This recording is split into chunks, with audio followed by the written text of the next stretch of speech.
All right. Good evening, everyone. Thank you for coming out to the Parkville Living Center tonight for our community town hall forum on Parkville's tax propositions U and P that will be on the upcoming municipal ballot on April 4th's election. So thank you for coming out to hear about this presentation, to ask questions, to be engaged in the democratic process. We very much appreciate that. And just a quick word about what we do here at the Parkville Living Center. What we do here is we bring people together, we create shared experiences, and we deepen relationships. And when we can do that around something like taxes, it's pretty amazing. So thank you for coming out here today. And I'm going to introduce Alec from American Public Square, who will introduce us to the presenter. So thank you very much. Well, welcome to tonight's event. My name is Alexander Walls, and I'm an intern for American Public Square, a nonprofit committed to revitalizing our political discourse. I'm the moderator for tonight's event. Joining me from American Public Square is Trisha, who is running the live stream, and Jamie, who will be our roving reporter. Tonight, we will utilize the American Public Square Civility Toolkit to encourage productivity and insightful dialogue. Here's how we will use the toolkit. As you are entered, you are given a question card. If you do not have a question card or would like another, please raise your hand and Jamie will bring you a question card now. If you have a question at any point tonight, write your question on the question card and hold it up for our roving reporter, Jamie, who will pick it up. All questions will be given to the dialogue's moderator, me, to ensure that they are not polarizing or loaded questions. Questions can be rewritten to ensure that they allow for productive dialogue, or they can be skipped. If you do not have a question, please raise your question card, please raise your hand and one will be brought to you. At no point should anyone, candidate or audience member, speak over or interrupt another. If at any point the conversation loses its educational and civil value, the moderator can ask the participants to pause and recenter themselves. And most importantly, no applause until after the event is over. At APS, we believe that applause takes away from the audience's ability to form their own personal opinions and ideas. If you'd like to see APS in action, we have an event regarding Missouri's new library book policy regarding censoring and cancel culture being aired on April 7th at 7:30 p.m. on PBS. With that, let us begin. I'm here to introduce Mayor Dean Katerndahl, who will present on propositions U and P. I will ask questions at the end of his presentation. Mayor, please take it away. Okay, thank you very much. And first of all, I want to thank the Parkville Living Center and Marcus Flores, the director, for doing this. And this has been kind of a real asset for the community over the last 2 or 3 years at least. And thanks to American Public Square for helping out with this and organizing it. So we appreciate it. And I appreciate all you guys taking some time out of your day to come here as well and listen to this. So we've got a few slides, which hopefully that you can see, and then I have some comments, and then we'll go in. Oh, and we have a brief video at the end, like a 1-minute video, and then we'll go into the questions. So the city faces two challenges. Or two of the challenges the city faces is, first of all, of course, inflation, which all of you experience as well. The city does too. It's especially impacted us in our capital improvements and keeping our officers well paid and competing with other communities who are also trying to hire officers. Secondly, as you probably know, Parkville is a rapidly growing community in the fastest growing county in the state. In 2000, we had a population of 4,191. In 2020, it was 7,117. And we estimate that it's probably well over 8,000 now. So we've doubled in a little over a 20-year period. And so in a way, it's flattering to the community because lots of people want to live here because it's charming and all the reasons probably many of you moved here. But it also presents serious challenges for the city providing services to more and more people and keeping those services high quality so the community remains high quality and charming. So to address these two and some others, we're proposing two tax measures for citizen consideration. The first one is Proposition U, which would apply the city's sales tax, which is currently 2%, to out-of-state and internet purchases. So it would be applied to things like if you buy stuff on Amazon, it would be applied to those purchases. And the county and the state already do this. So when you're paying taxes on you'll see a little tax thing on your Amazon charge at the end. At least some of that's going to the state and the county through a use tax, which they adopted earlier. And these funds from Proposition U, the use tax, will be dedicated exclusively to capital improvements and infrastructure. And then the second one is Proposition P, very clever, U for use tax, P for public safety, would be a 1.5% sales tax dedicated exclusively to public safety, the police department. These would be funds in addition to what they receive already in the general fund, because they're a general fund department, which simply doesn't have the depth of capacity that we need to fund our officers and pay them comparable wages to others in the region. And I'll talk a little bit more about this, a little more specifics in a minute. So we estimate that Prop U will generate about 250,000 to 300,000 a year, and that Proposition P, the half-cent sales tax, would generate about $650,000 a year. So a little more first on Proposition U. So again, as I said, it's a use tax charged to sort of in place of the city's sales tax, because the sales tax doesn't apply to online and out-of-state purchases. So it takes the place of the sales tax when you buy online, but you never pay both. So you won't pay a sales tax and a use tax. It's equal to the equal to the city's base sales tax, which is 2%. However, so the city's base tax is now 2%, sales tax is now 2%. It would go up to 2.5% if Proposition P is approved. So as I said, many jurisdictions already use a use tax, the state and the county.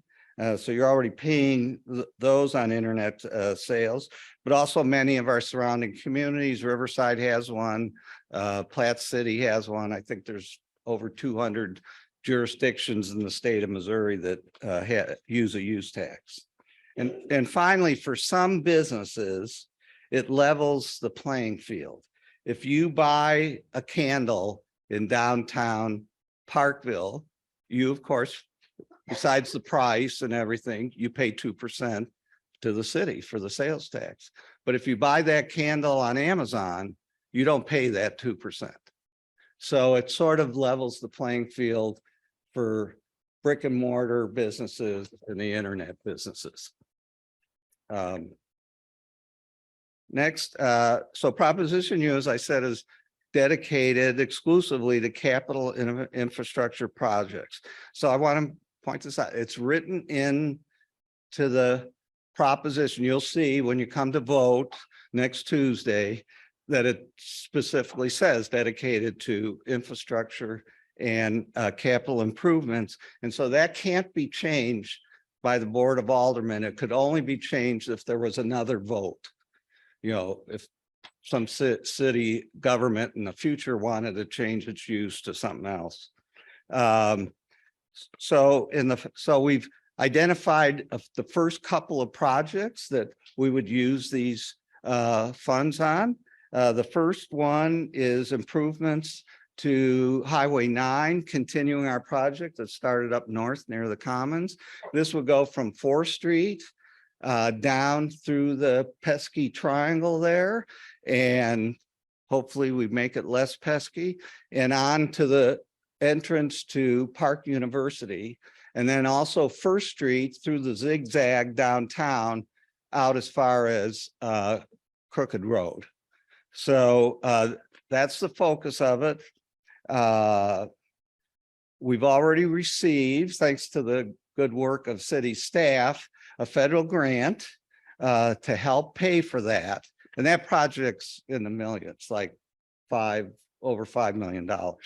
So we've gotten a federal grant for a portion of that. And we've also gotten just recently a state grant for another portion of that.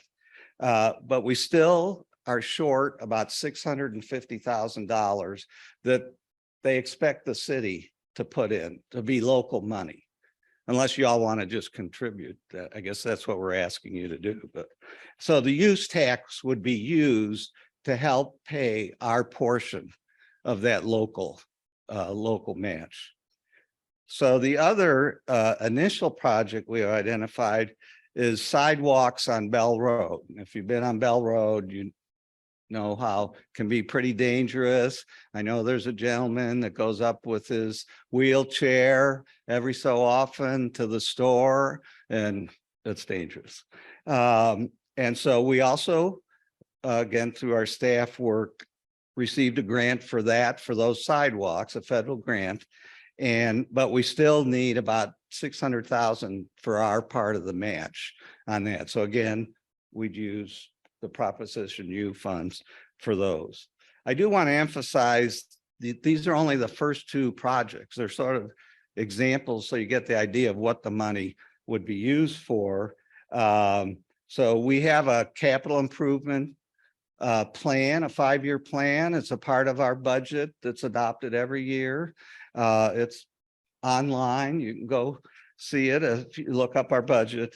And so all those projects would be eligible that we could fund portions of those as well. And kind of one thing we'd like to do beyond the needed maintenance and streets and roads, which isn't going to go away, unfortunately, in the future, is to we've worked really hard to continue our focus on walkability within Parkville.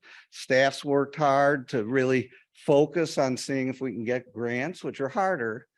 Streets are more preferred, but to get grants to help with the walkability, either trails or sidewalks. And the first one was this Bell Road project. So that's kind of what the monies would be used for, the kinds of things. And of course, all this, every year we have to budget these funds. So it all goes through a public process. You can come and complain that you think it should be on another project or whatever.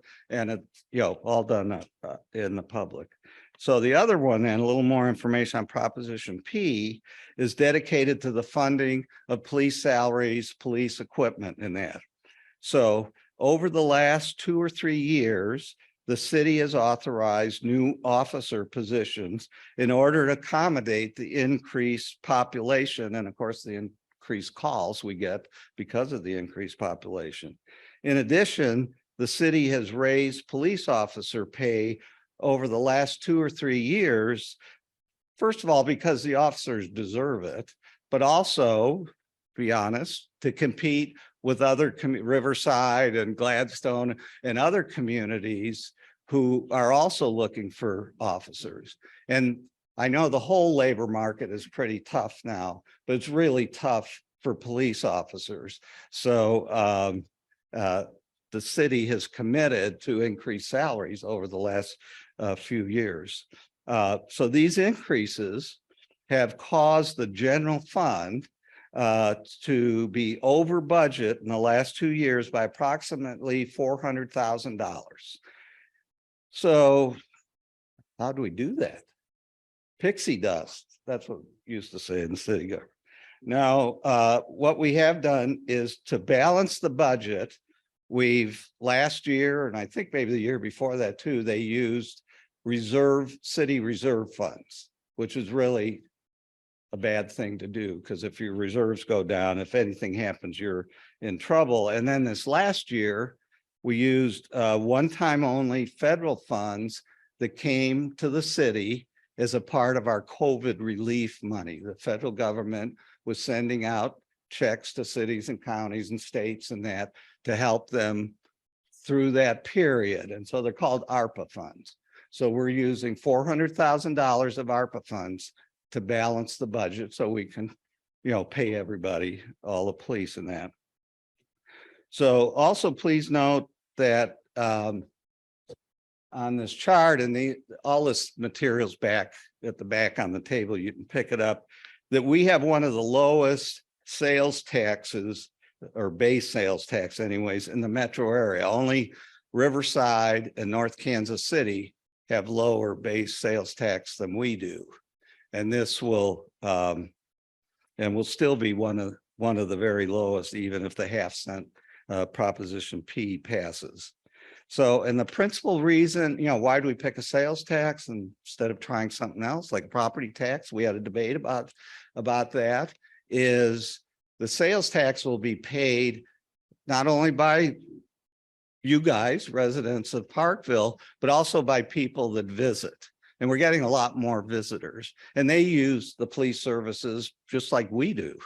And so that way, we felt that way those visitors are helping pay for the police force as well as we are.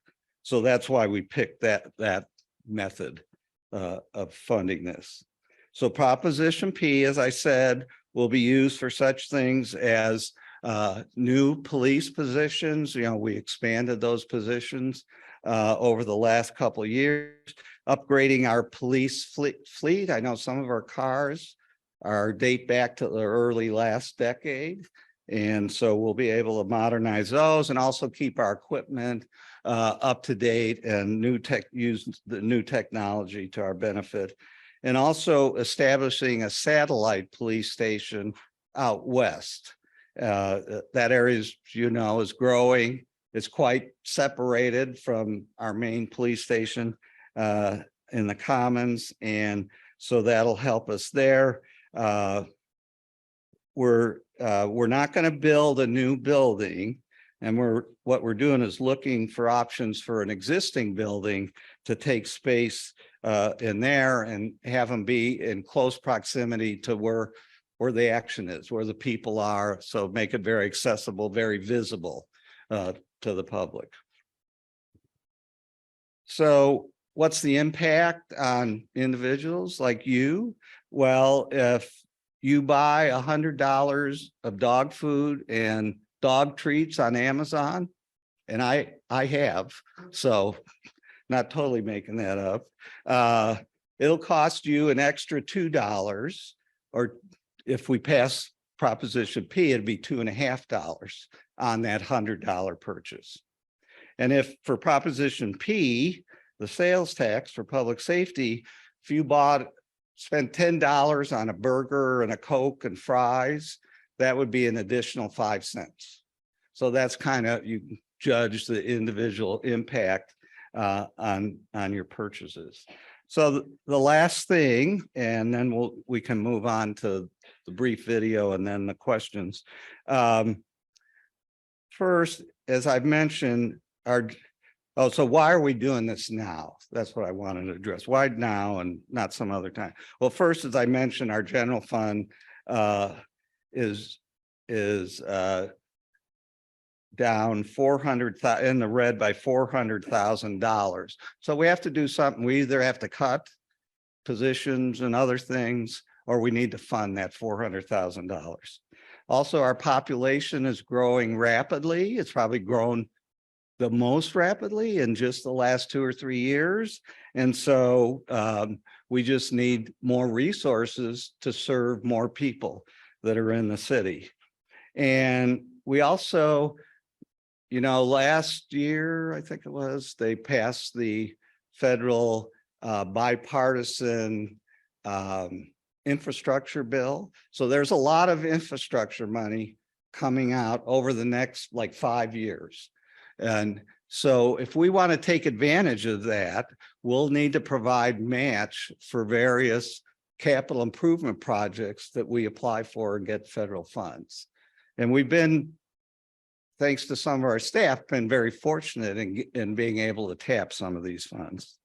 And also, as I mentioned earlier, infrastructure costs, both the materials, the labor, and even the planning and engineering, which is really expensive, have all been going up really rapidly. So it helps us pay for that stuff too. So that's kind of the basics. There's a lot more information at the back table.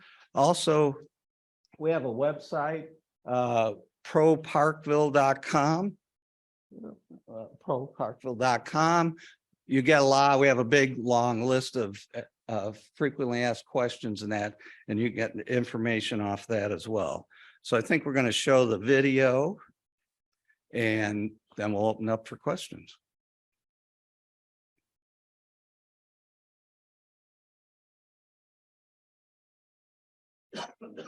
In Parkville, there's a true community spirit that's hard to put in words, but easy to see in action. From our charming downtown to walkable neighborhoods, Parkville has become one of the region's most sought-after destinations to live, work, and play. We're all pro-Parkville. On April 4th, our community will consider the opportunity when voting on Propositions U and P.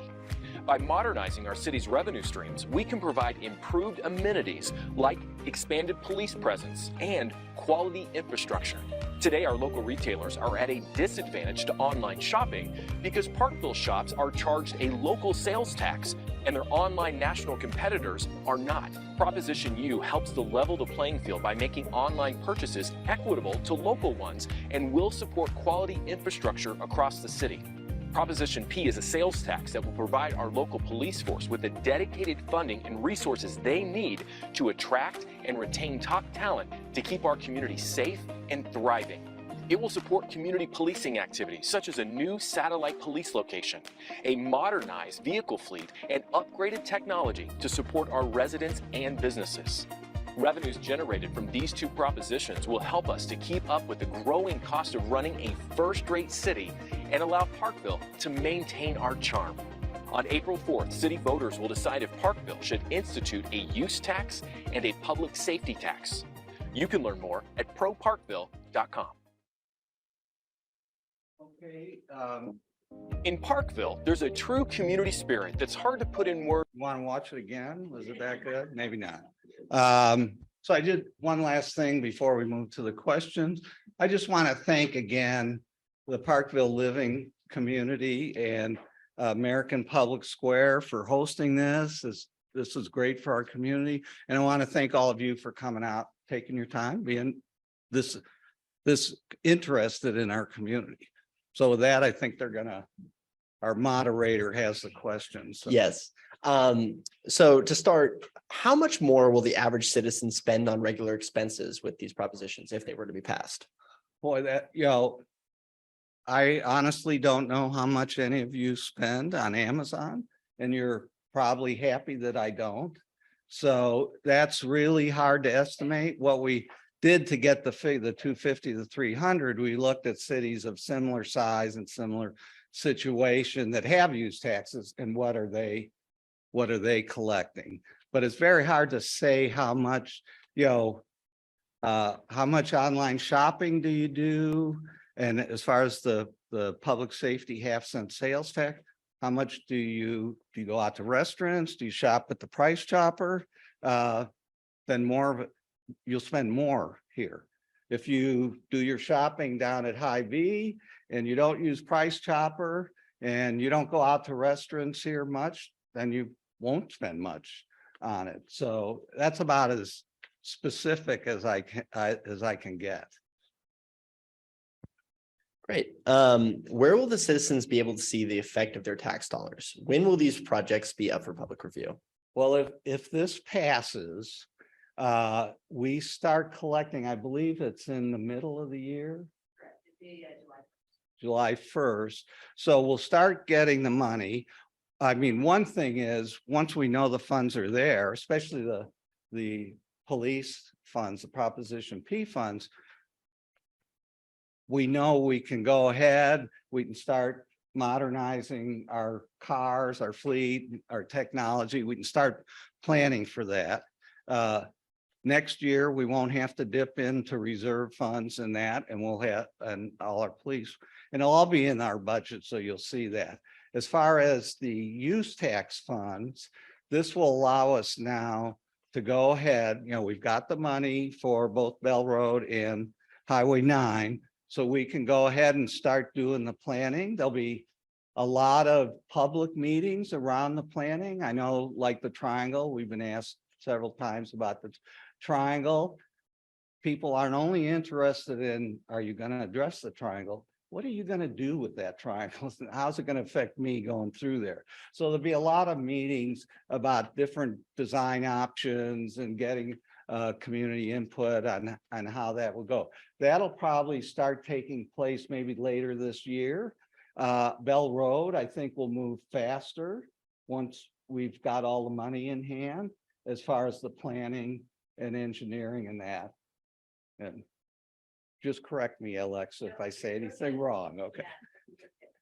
So you'll see that. And then as we go on, we'll start budgeting the Proposition U funds for other things.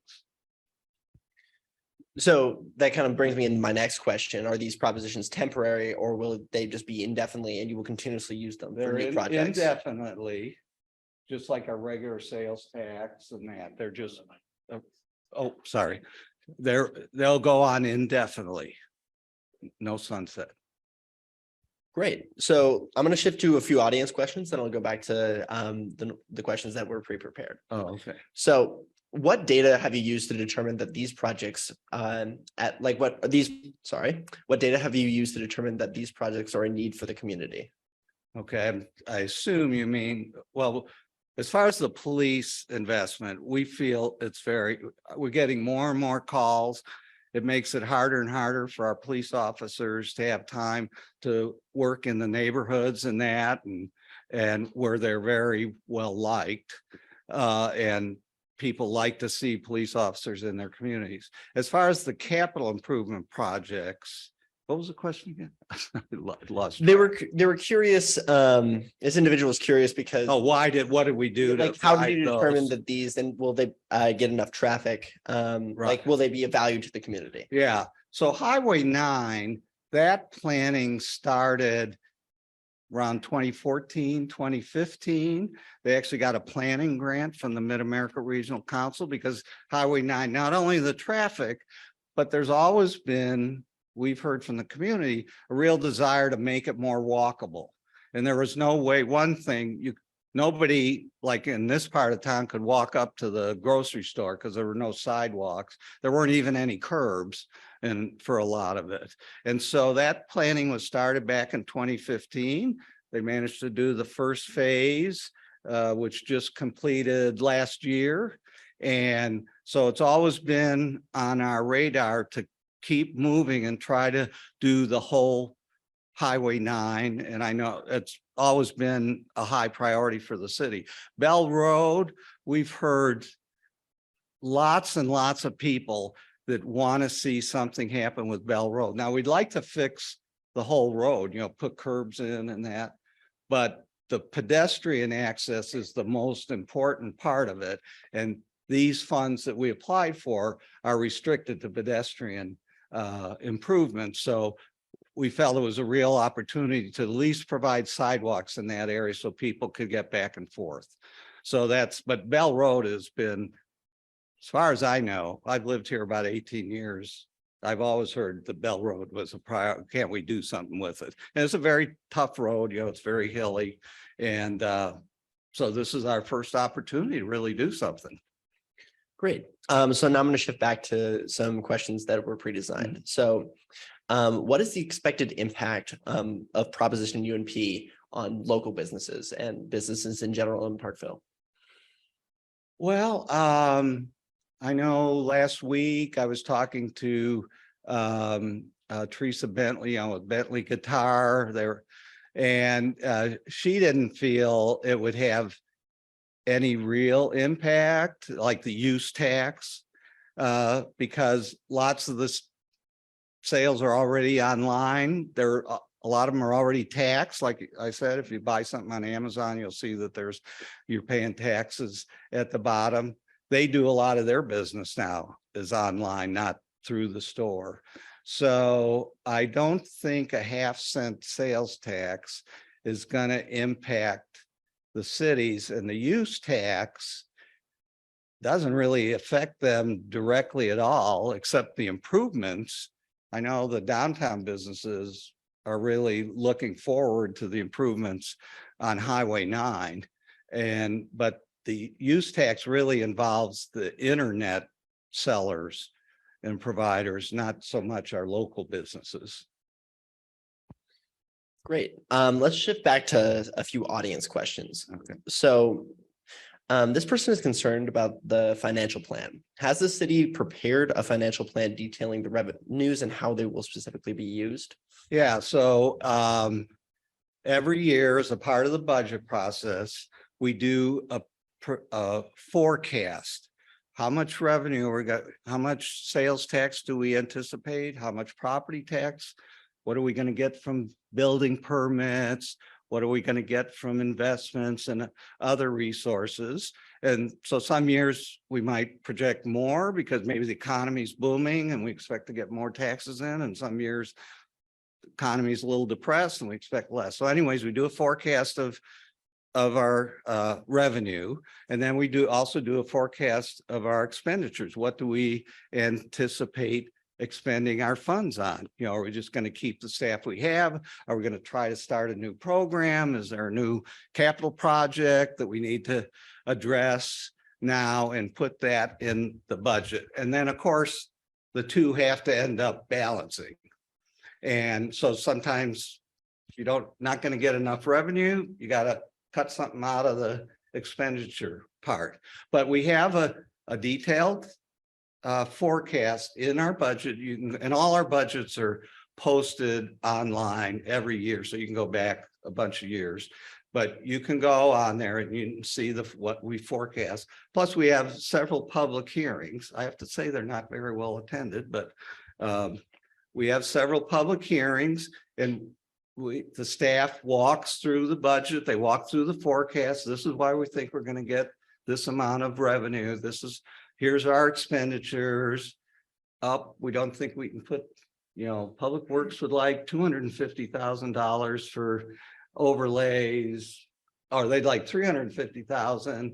No, we don't think we have the money. So then later it turned out we did, so we put it back in. Anyways, that's the process, but it's all done in public and through public meetings, and then it's all printed and put out on the web. So I hope that answers that question. If Proposition P does not pass, what will the budget of the police department look like going forward? Well, the city then has to make some decisions about their general fund budget. So we can not fund some of the additional positions. I don't think we'd cut salaries or anything, but we could not fund some of the additional police positions. We could make some cuts in other parts, maybe do fewer public works projects or cut some staff other places. We don't have a big staff. I just found this out the other day. 20 years ago, Parkville, when it was about 4,000 people, had a staff of 41. Now we have about double that, and we have a staff of 47. So there aren't honestly, a lot of places to cut, but that we'd have to do that if we don't have the revenue, or we can come back and ask you again for the money, but doesn't seem wise to me. But so that's probably what we'd have to do. Great. So this citizen is interested in to increase the revenue. Has the city considered annexing parks of unincorporated Platte County west of Parkville, specifically the Thousand Oaks home in Platte County, some of which are in Parkville? Well, we have annexed parts of Thousand Oaks. That's kind of, the north half is in the county that was developed first, and the south half is gradually being annexed into the city as they keep doing new plats. But I'll be very honest with you. suburban residential development is not very lucrative to the city, but, and we have considered when we did our master plan I think 2 years ago, we considered annexing some sort of targeted places, like if you know where Crooked Road comes in, it comes in past Roxanne and then it jogs over and then it turns down and you know, ends up running by the South National and the Bluffs and that. Well, first of all, it's a bad intersection, but there's land, especially to the southeast, that could possibly develop. So maybe if the city were to annex that land, we could fix the interchange and develop that, maybe with commercial development or commercial and housing or something. But, you know, for me anyways, and I can't speak for the rest of the board on this, it's not a super high priority. Annexation is not like a lucrative, we're going to make a lot of money, we'll just annex more land. So anyways, that's my answer. If you had another board, one of the board members up here, they might be all for it, but we're not going to solve our financial problems by annexing our way out. I'll tell you that. So how will property for sidewalks be obtained? Sidewalks on one side of the street or both sides? It'd be just on one side because it's so narrow a right of way. It's even hard to expand. I think we would have to we'd have to acquire some right of way. And I don't know if we're far enough along to even know whether it be on the west side or the east side. I'm guessing the east side, but I don't know that for a fact. That's just from driving it. So we'd have to acquire right of way along the east side or wherever we're going to put the sidewalk along there. I don't think we have enough right of way to include the sidewalk. Yeah.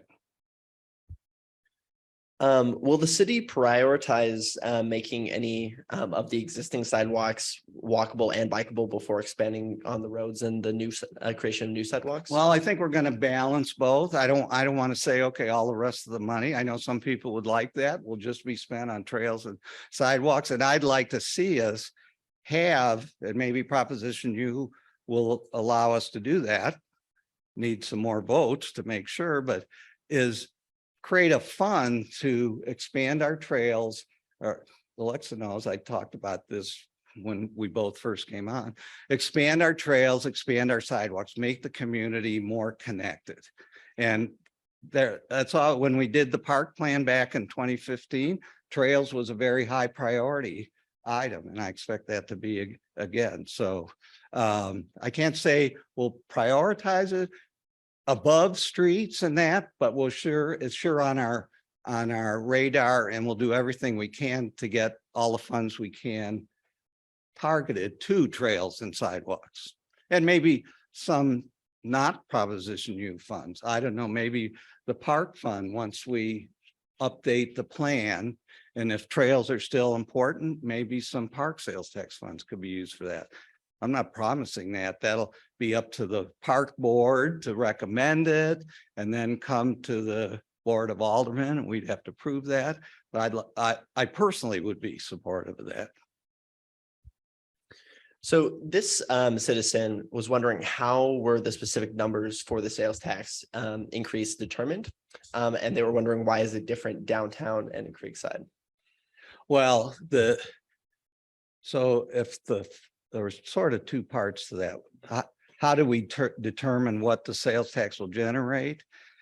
Well, more of how did you determine the numbers specifically associated with the increase? So like, why is it a 0.5% increase? Well, it's set up by the state. So they said they have this 1/2 cent public safety sales tax that you can adopt.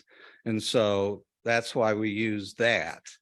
As far as the sales tax, if you buy something downtown, you'll pay more than it's not up there, but you'll pay more than the 8.35 or whatever it is percent.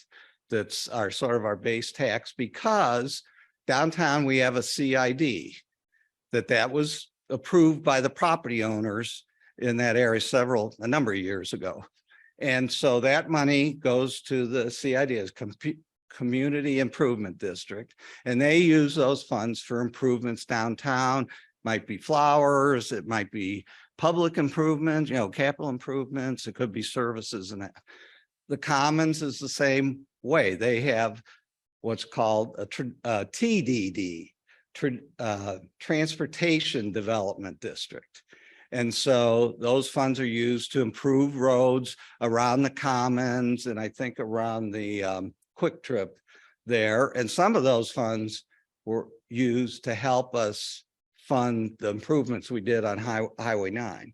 And then if you go out to the Creekside, they also, I think they have, there's 3 of them: CIDs, Community Improvement Districts, TDDs, Transportation Development Districts, and NIDs, Neighborhood Improvement Districts. Not sure why they need 3, but that's the way the state set it up. So a NID, an NID, was set up there years ago, back in the 2000s, when everybody thought, oh, that's going to develop out there by 435. And then it all went bust. This is probably more information than everybody needed to know. But anyways, then it all went bust when the recession hit in 2008, and the city ended up owning all that land and being responsible for the NID, which was about $400,000 a year payments. So that's one reason they were very happy the Creekside came along, because now they're paying the NID. So they have, I think they have all 3, a NID, maybe they don't have a CID. They do. So they're using all 3, but those are just approved by the property owners in those districts. They're sort of taxing themselves in a way in order to put in public improvements, streets and stuff like that, sewers and that. So that's why, so those districts, the sales tax will be higher because it's our 8.35 base tax plus I think the SID downtown's a half cent. So you'll see that half cent on there. And then it'll be even more than that out in Creekside because they have different NIDs. So is there a time frame regarding gathering enough funds to start construction on the infrastructure? Yeah, well, on the Highway 9 project, the actual funds, the federal funds, will not be available until 2025, I believe. 26, okay, 2026. So, but in the meantime, knowing that those funds are coming, trusting the federal government that they'll actually fork over the money when the time comes, we can do all the planning in advance. We can either issue bonds or use the Prop U funds if that passes to do the planning and everything. So once those capital funds are there, we can move right into the project. And we could even bond some of the first construction. So we could start construction before 2026. I think, I'm not sure when we'll see the Bell Road funds. Do you know? Same time, 2026. So, but we'll be doing all the planning and everything prior to that time. And probably even acquiring any right of way and that, so we can start construction as soon as possible. So one citizen has asked on whether or not there has been any recent increases to the police budget, and if so, why is there still a need for more funding? Well, I've only been there a year, and I have to admit, like almost all of you, I didn't go to budget hearings either before I became mayor. I did go to all of these this year, but so I can say this year, I'm not really aware of any significant increases. Maybe Alexa can correct me. Yeah. So last year there were increases provided for police salary, and Oh, that's right. when that decision was made. and those increases occurred, is when the city began starting to use reserves. And so as those increases occurred, the reserves are being used. So what's happening is the reserves are being spent down, but yet there isn't available funding for it. So the general fund is paying for it, but we're in essence using our savings to be able to do it. Yeah, so we have increased, and we increased salaries again this year in this year's budget. So that's where the primary increases have gone. I can't think of any other like significant projects or that that we've done. There might be things, we have the park sales tax, and so we have projects that go through there. And I think some people think we're not spending that fast enough, and so we're going to be ramping up projects there, but that's not a part of the general fund. Is that a fair? Okay, and so for those of you at home who weren't able to hear Alexa, the main increase in the general fund over the last few years anyways, has been increasing both police positions and police salaries and benefits. And that's kind of why we're in a hole right at the moment. So will any of the money that is raised through Proposition P go to restoring the reserves? No, as well, we're going to be using this ARPA funds and that, and then it'll just prevent us from having to use any more reserves like next year and help balance the budget that way. So we won't have to come up with any pixie dust, as we say sometimes, next year to balance the budget. We'll have the funds, the adequate funds to do that. Is Proposition P meant for only the police department and the general administration? Yeah, it's a general fund. It's required. It can only go for public safety, it can only be used. Right. But I just want to be clear, because I know this has been brought up in Facebook posts, and that there may be some additional after we'll spend the 650,000 on the police department from Proposition P, and then we'll spend additional general fund because the police budget is about $2 million, I believe.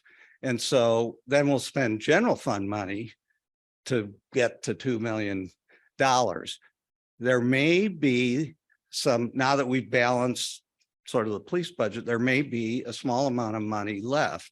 Now, some of that will be used, we'll take Proposition P and improve cars and that.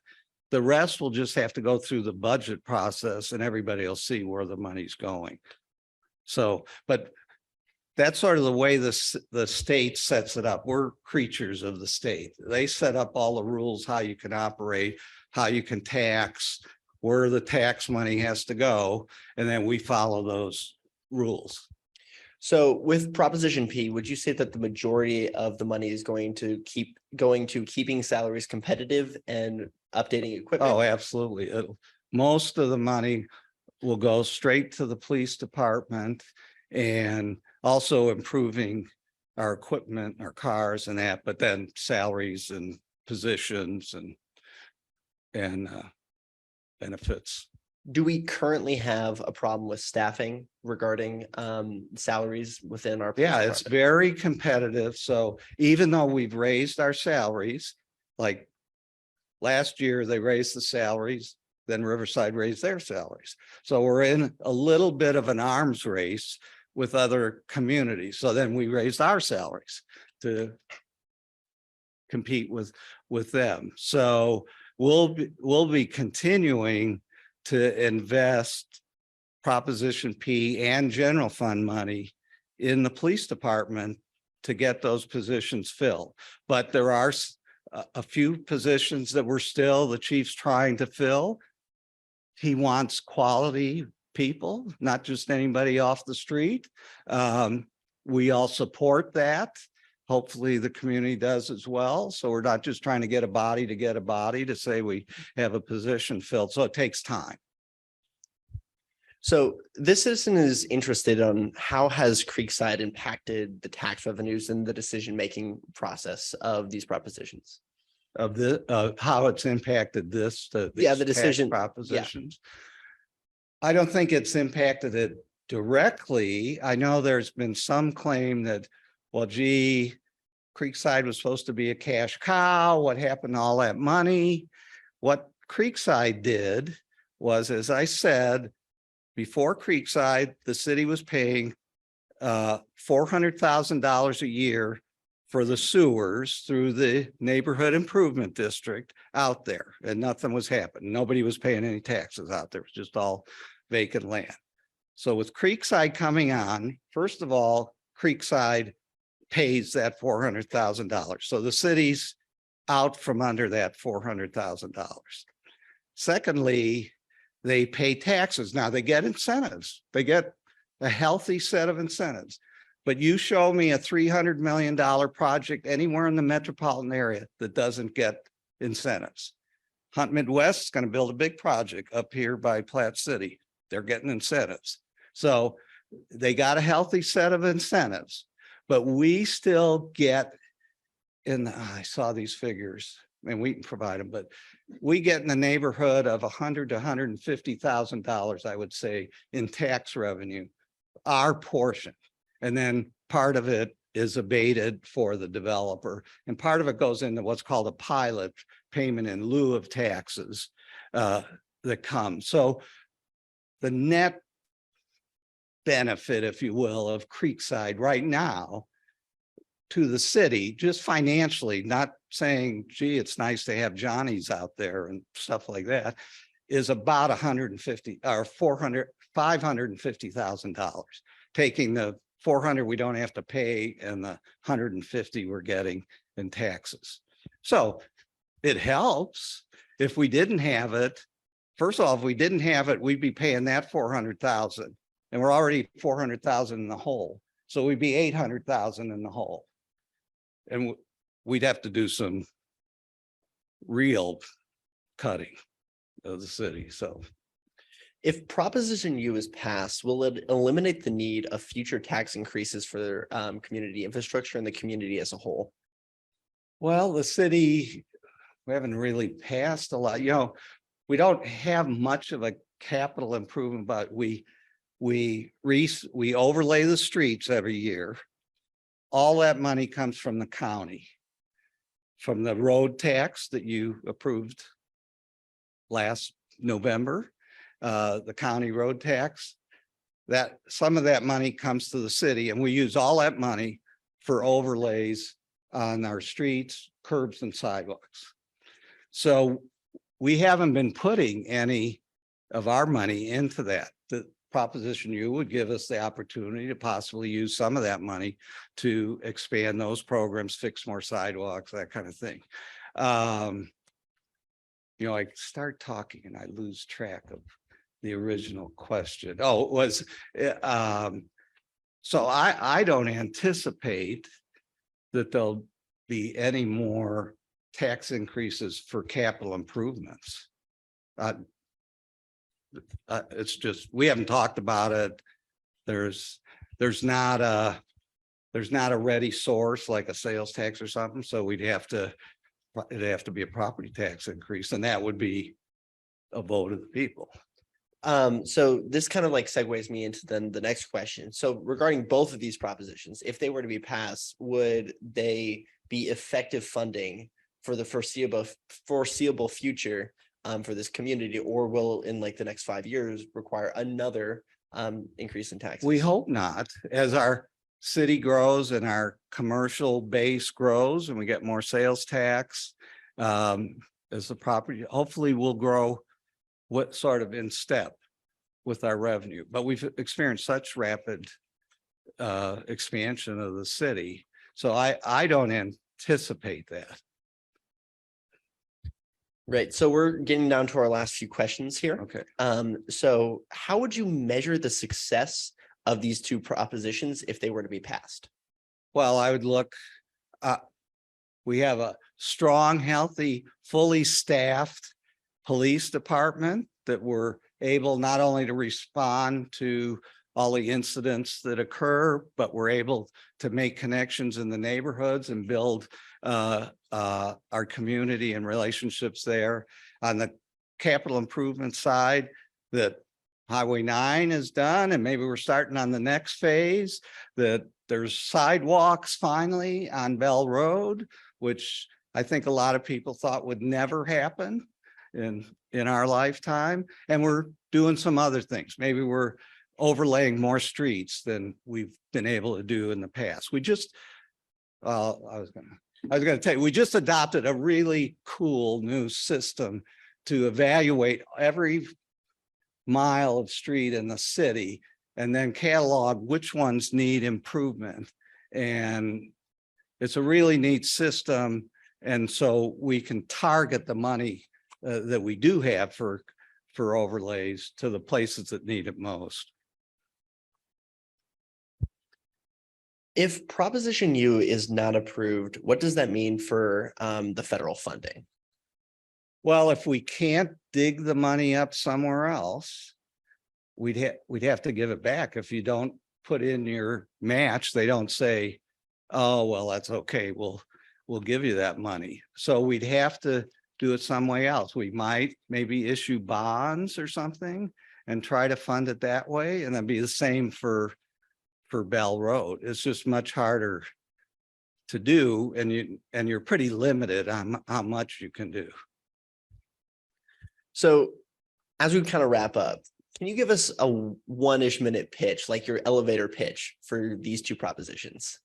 Okay, first of all, I'm not supposed to give you a pitch. And I know this is a really fine line, and we've had umpteen discussions about it at the city. We're not supposed to advocate for it. We're supposed to inform you. And we've tried really hard to provide you as much information as we can. And so you should vote the way you feel is appropriate. I can tell you the city Board of Aldermen and the mayor put both of these on the ballots because we felt public safety was really important. And we weren't going to be able to keep up the level of service with the $400,000 hole in the general fund if we didn't do this or something. And the capital improvements, we have this real opportunity with the federal funds coming down. If we can dig up, put our skin in the game and be able to match these. And so that's why these two issues were put on the ballot. The board feels it's important for the city, but that's the citizens' decision, whether you feel, it's needed or not. Great. So this will be then the final question of the night. Are there any details that you'd like to cover that hasn't been asked in the question? I can't think of anything. I tried to include everything in my initial remarks. So I'm sorry, I'm supposed to come up with some witty ending, right, to this, and I don't have it. You should have warned me in advance, and I could have saved something. So, what? Oh, yeah, my final pitch is however you're going to vote, go vote. Because one of the things on these kinds of elections, low turnout. So it's really important. This is your city. This is a really important decision. It's going to affect how the city operates, the quality of our services, all that for years to come. So it's really important you come out and tell us what you feel. Make that vote. So I really encourage you to do it right in this room here. Marcus will probably greet you. So with that, that's my final pitch. Great. Let's give the mayor a round of applause for being our speaker tonight. Don't have to apply. And thanks again to American Public Square and to Parkville Living. If any of you did not have your question answered or would like to have like last minute question, please write it down on a note card and hand it to an APS member. Those will then be posted. The answers to those questions will be posted on the PLC website after this. Thank you all for your time. And if you're interested in American Public Square, there will be a program at 7 p.m. on PBS on April 7th. Thank you all for being here. And this is gonna be posted on your website, right? It'll be a Yes. link. This whole event also will be posted on the website if you'd like to refer back to it. Thank you all for coming and go vote.